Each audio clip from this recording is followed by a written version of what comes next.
So scientific and technocratic power, you know, that could be aimed at different things. It doesn't have to be aimed at this, but our culture said we're going to aim it at the pursuit of the self and of pleasure, which is kind of what happens when you stop believing in the good, which is why we're going to be enslaved by the demons.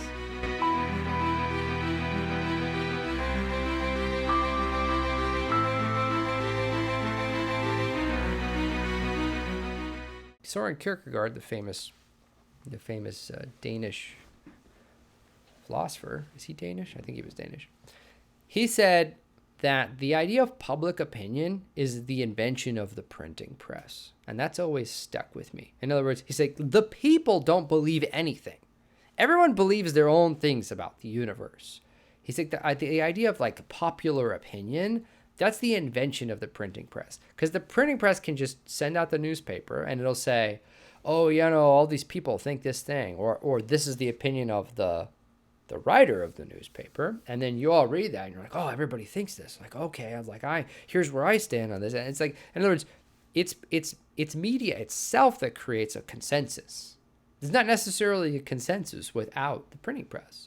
But the printing press is slow. So then you get the radio.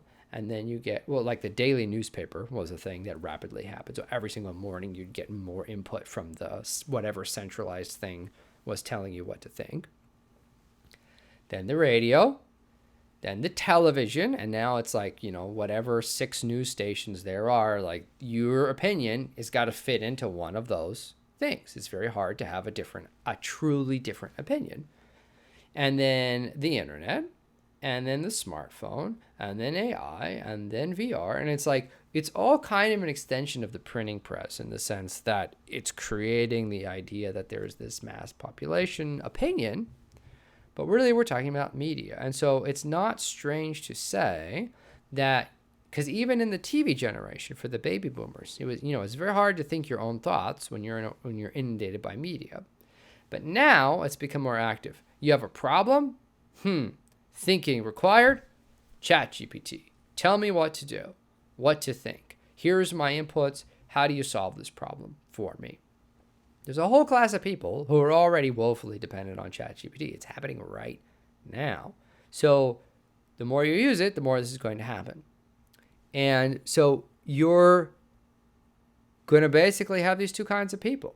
As the technology becomes more and more integrated with everything you do, and more pervasive, you know, people who can literally think their own thoughts and those who cannot. And I think you already see this. That's already the case, but it's going to get more and more pervasive, more and more tightly bound up. In other words, you can have free and slaves.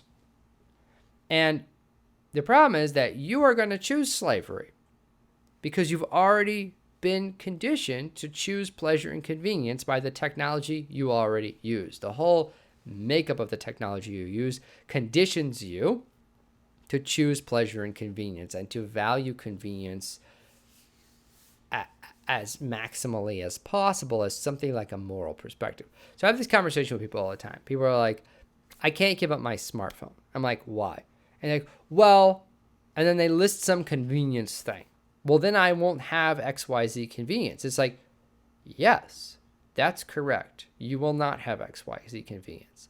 And the way people look at me is like, what am I? I'm like asking them to cut off an arm. They're like, but it's convenient.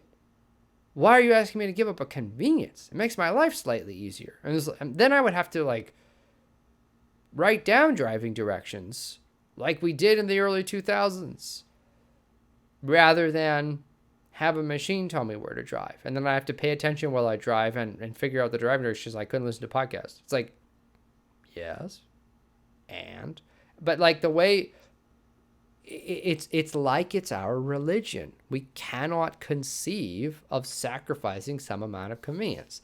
Of course, it reminds me of I think it's the Ben Franklin quote that those who would give up a little bit of freedom for security deserve neither. And it's like, well, then you're going to be a slave. I mean, that's true.